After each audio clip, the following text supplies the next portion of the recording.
சாப்பிடுறதுக்கு நம்ம கிட்ட இதுதான் இருக்கா? ஹாரி, நாம இப்ப என்ன பண்றது? நானும் இப்ப அததான் யோசிச்சுக்கிட்டு இருக்கேன்.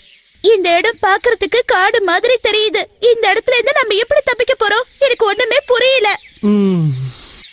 நாம 3 பேரு சாப்பிடறதுக்கு சாப்பாடும் குடிக்க தண்ணியும் இல்ல. இப்ப நம்ம என்ன பண்றது?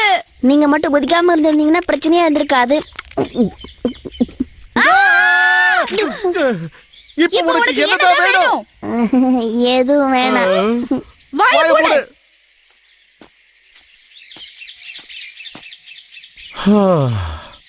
இந்த மாதிரி சிச்சுவேஷன்ல என்ன பண்ணணும்னு எனக்கு சுத்தமா தெரியல மிட்சி. இது எல்லாத்துக்கும் காரணம் நீதான் மிட்சி.